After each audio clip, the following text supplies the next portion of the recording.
Hundreds of Massachusetts Army National Guard members being deployed to the Middle East stood in front of their families and friends in Worcester for a special send-off ceremony. Western Mass News reporter Matt Price was there and has the story.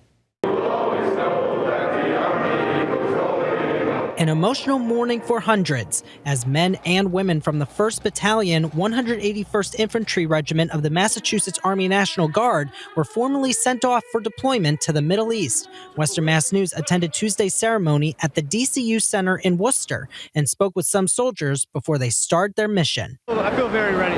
We're ready to go. Hoping that nothing goes wrong, that I can bring back my men in one piece and to their families. All of the Guard members are joining the Combined Joint Task Force, Operation Inherent Resolve. Lieutenant Governor Kim Driscoll, the daughter of a Navy veteran, shared a special message. We get to have the best of the best representing our state on a global stage.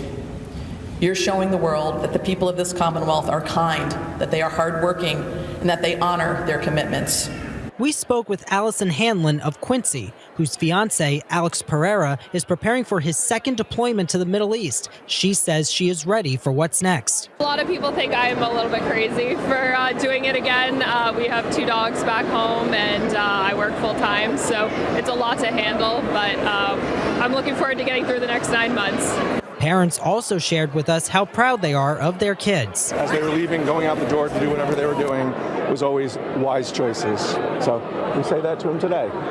And some loved ones and friends are already looking ahead to plans when their soldiers come home. We're going to be planning our wedding, so a lot to look forward to, and we're definitely very excited for that. First thing you guys usually want to do when they come back is get some food, get some liquor, the things that they haven't been able to get for a while, so just take them out.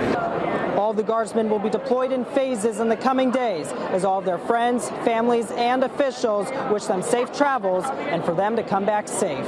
In Worcester, Matt Price, Western Mass News.